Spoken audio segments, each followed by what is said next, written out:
9 US towns completely cut off from the rest of America. Somewhere in America, a kid crosses an international border 4 times a day just to go to school. In another town, it is a federal crime to own a microwave. And in another, the entire population lives under one roof, and some residents have not stepped outside in years. These are not ghost towns. People live here, work here, raise families here, and the town at number 1 on this list is so extreme, so genuinely unbelievable, that most people who hear about it assume it was made up.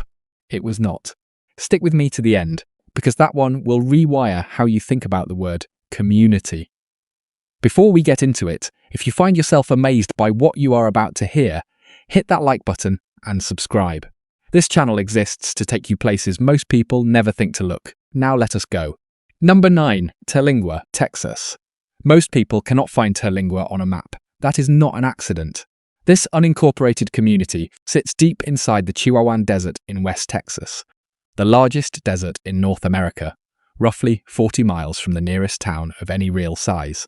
The closest hospital is 70 miles away on empty 2-lane roads where cell service disappears long before you arrive. There is no grocery store, no pharmacy, no traffic lights because there is no traffic. Terlingua was once a legitimate industrial powerhouse. At its peak in the early 20th century, its quicksilver mines, quicksilver is liquid mercury, employed thousands of workers and supplied nearly a third of the entire world's mercury output. When synthetic alternatives gutted the market after World War II, the mines shut almost overnight. Most people fled within months. What remains today is roughly 150 residents scattered among crumbling adobe ruins and red desert dust. Here is what makes Terlingua remarkable. Instead of fading quietly, it weaponized its isolation. Every November, it hosts one of the most prestigious chili cook-offs in the country, a tradition going back to 1967, pulling thousands of visitors into a place that otherwise sees almost none. For a few days, the ghost town roars. Then the crowds leave. The silence returns, and the people who stayed behind do not seem to mind one bit. Number 8. Eureka Nevada Highway 50 across Nevada has an official nickname, the loneliest road in America.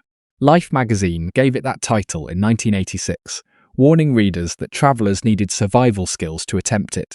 And sitting dead center on that road is Eureka, Nevada. Population: around 260 people. The nearest town in any direction is more than 70 miles away. You drive 70 miles before you see another gas station, another stoplight, another anything. Eureka was a silver and lead mining boomtown in the 1870s, pulling tens of millions of dollars in ore out of the ground and supporting nearly 10,000 residents at its peak. More than the entire surrounding county holds today. The money came so fast that the town built a fully operational opera house in 1880 that still stands. A courthouse that looks like it belongs in a city 10 times the size still anchors the main street. What the mining boom left behind was infrastructure built for a crowd that no longer exists. Ranching and residual mining keep the economy from collapsing entirely. But the deeper isolation in Eureka is not just geographic, it is psychological. When you live 70 miles from the nearest neighbor town, you develop a particular relationship with silence and self-reliance. The people of Eureka have been in that relationship for over 150 years. Number 7. Angle Inlet, Minnesota. This one requires a brief geography lesson because what happened here is almost impossible to believe. When American and British diplomats drew the US-Canada border in the Treaty of Paris in 1783, they used a map of Lake of the Woods that was completely, embarrassingly wrong. The error left a small chunk of Minnesota sitting above the 49th parallel, surrounded on 3 sides by Canada, with zero land connection to the rest of the United States. That chunk is called the Northwest Angle. The small community at its heart is Angle Inlet, Minnesota. Population: around 60 people. To reach Angle Inlet by road from anywhere in Minnesota, you must drive through Canada. No exceptions. You cross into Manitoba, drive 40 miles on Canadian roads, and re-enter the United States through an unmanned border shed containing nothing but an iPad, a camera, and an honor system. High school students here cross that international border twice a day just to attend class. Grocery shopping is a 90-minute round trip through a foreign country. In the 1990s, the community grew so frustrated with US fishing regulations that it formally threatened to secede and join Canada.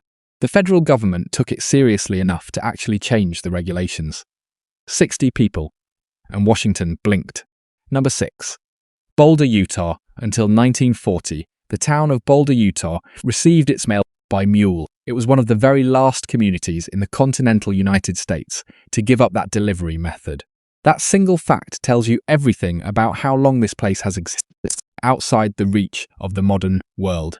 Boulder sits on a high plateau in southern Utah, surrounded on every side by canyons so deep and walls so sheer that for most of American history there was simply no practical way to build a road in. The highway that eventually connected it, Highway 12, completed in 1940, is still considered one of the most dramatic and dangerous drives in America. Narrow ridgelines, 1,000-foot drop-offs with no guardrails on both sides. First-time drivers regularly pull over just to collect themselves. The population today is around 800 people. There is no hospital in Boulder. The nearest emergency room is roughly an hour away under ideal conditions. But what is striking about Boulder is not the hardship, it is the stubbornness. The people who remained after the mule mail era did not get stuck. They chose to stay. They farmed. They ranched. They built a community entirely on the land's terms. In a country that paves over everything, Boulder kept existing on its own schedule. Number 5. Ocracoke Island. North Carolina Ocracoke sits off the North Carolina coast on a 16-mile barrier island, accessible only by ferry or small plane. The ferry crossing from the mainland takes over 2 hours. There is no bridge. There has never been a bridge. The roughly 900 year-round residents share their island with wild ponies, descendants of Spanish Mustangs believed to have survived a 16th century shipwreck that have roamed here for centuries. The island has developed its own dialect. Linguists call it the Ocracoke Brogue, and they describe it as one of the most unusual surviving regional accents in the entire English-speaking world, more closely related to 18th century British speech patterns than to anything heard on the mainland today.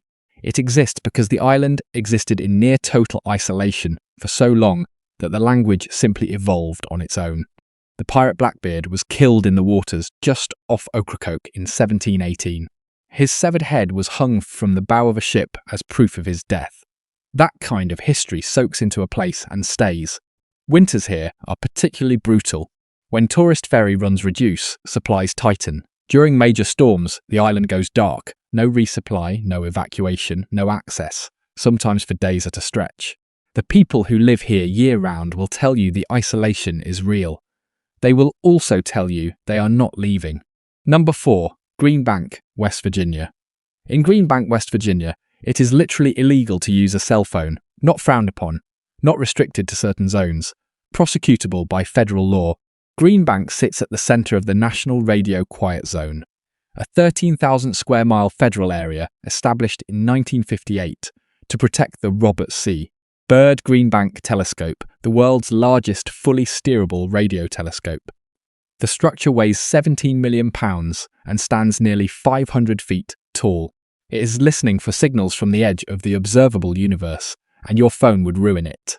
So the FCC bans all wireless transmissions in the area. No cell towers, no Wi-Fi, no Bluetooth. Microwave ovens are technically illegal because their internal electronics emit interference. The observatory employs a full-time radio frequency interference officer, effectively a radio cop, who drives a specially shielded truck through the community scanning for illegal signals. The 140 people who live here exist in a version of America that predates the internet by decades. Neighbours actually wave to each other. Doors stay unlocked. Conversations happen face to face, because there is no other option. Some people have moved here deliberately, particularly those who suffer from electromagnetic hypersensitivity, because Green Bank is the only place in America where the signal simply does not exist. For the kids who grow up here, the silence is not unusual, it is just Tuesday. Number 3, Point Roberts, Washington. Point Roberts is legally part of Washington state. You need a passport to get there. About 1,000 people live on this 5 square mile peninsula that juts south from British Columbia into the ocean. When diplomats drew the border along the 49th parallel in 1846, nobody noticed, or nobody cared, that the line would completely sever this small piece of land from the American mainland. Canada has pressed against its only land connection ever since. To drive from Point Roberts to the nearest American city, Bellingham, Washington, you must enter Canada and re-enter the United States. Round trip, that is 4 international border crossings. American children here attend local school only through 3rd grade. From 4th grade onward, they ride a bus through British Columbia twice a day, 4 border crossings daily, just to get an education. When COVID-19 closed the Canadian border in 2020, Point Roberts did not just feel isolated. It was economically devastated. 85% of the local economy disappeared almost overnight. A woman with an abscessed tooth reportedly spent days in serious pain trying to negotiate border permission to see a dentist across the line in Canada. There is no hospital, no pharmacy. The one grocery store nearly closed permanently in 2021. Point Roberts is an American town that cannot survive without a foreign country's cooperation. Its residents have understood that reality every single day since 1846. Number 2. Supai, Arizona, the US. Department of Agriculture has officially designated Supai, Arizona, the most remote community in the contiguous United States. Once you see the numbers, that label makes complete sense. Supai is the home of the Havasupai tribe and sits on the floor of the Grand Canyon. There are no roads in, no cars in the village at all. The nearest paved road is 8 miles away at the canyon rim, connected to the village by a trail that plunges over 2,000 feet in elevation. To get in, you hike, or you ride a mule, or you pay for a helicopter that runs only a few days per week and cancels whenever the wind climbs. Packages mailed to Supai residents ride mules too, because Supai is the only place in the entire United States where mail is still delivered by mule train. 10 to 22 mules making the canyon descent 5 days a week, each carrying up to 200 pounds of supplies. The trip down takes 3 hours. The trip back up takes 5. Most of what those mules carry is not letters. It is food. There is no grocery store in Supai. The Havasupai have lived in this canyon for over 1,000 years. In 1880, the federal government forcibly confined them to the canyon floor, reducing their 8 million acres of ancestral land to just 500 acres of canyon bottom. Around 500 people now live in a village the rest of the country can only reach on foot. Number 1. Whittier, Alaska, and here it is. The one I told you to stay for, Whittier, Alaska. About 270 people live in Whittier, 60 miles southeast of Anchorage, and almost every single one of them lives in the same building. Not the same neighborhood, not the same street, the same building. Begich Towers is a 14-story concrete structure originally built by the US Army in 1957. Inside it, apartments, a grocery store, a post office, a police station, a church, a laundromat, city hall, and a medical clinic. The school is connected to the tower by an enclosed tunnel so that children never have to step outside during winter. Some residents have reportedly gone multiple years without going outdoors. Not because they cannot. Because the weather makes it genuinely not worth it. Whittier receives an average of nearly 200 inches of precipitation per year. Winds off the Chugach Mountains regularly reach 80 miles per hour. The town exists in one of the most geographically punishing pockets of climate in the entire United States. The only road connecting Whittier to the outside world runs through a 2.5-mile tunnel bored through solid rock. That tunnel shares a lane with a railroad track. It alternates direction on a timed schedule, roughly every 30 minutes, and shuts down completely at night. When it closes, Whittier is sealed. No way in, no way out until morning. The tunnel was not even open to cars until the year 2000. Before that, the only land access was by train. The military built Whittier as a secret ice-free port during World War II. They eventually left, but the people stayed. And what they built is unlike anything else in this country. An entire functioning town under one roof, behind one tunnel, at the end of one road, sealed in together against a landscape that actively tries to stop them. Here is what stays with you after going through this list. None of these are failed places. None of them are forgotten. They are places that geography, history, and government dealt the hardest possible hand, and people decided to stay and play it anyway. Some had no choice. The Havasupai did not choose the canyon. The residents of Point Roberts did not choose the border. But many others did choose it. They chose the silence, the self-reliance, the weight of living somewhere the rest of the country cannot easily reach. And something about that says more about a certain kind of American than any highway or broadband cable ever could. So here is the question, worth sitting with. If you could trade the noise, the access, and the convenience for a place like one of these, would you? Drop your answer in the comments. I read every single one, and this one is going to have some interesting answers. If you watched all the way to the end, genuinely, thank you. Most people do not, and the fact that you did tells me you are exactly who this channel is made for. If this video gave you something, hit the like button before you go. It takes 1 second, it costs you nothing, and it pushes this channel toward more people who love stories like this one. And if you are not subscribed yet, right now is the moment. Every video on this channel goes somewhere most people never think to look. Hit subscribe, turn on the notification bell, and we will see you in the next one.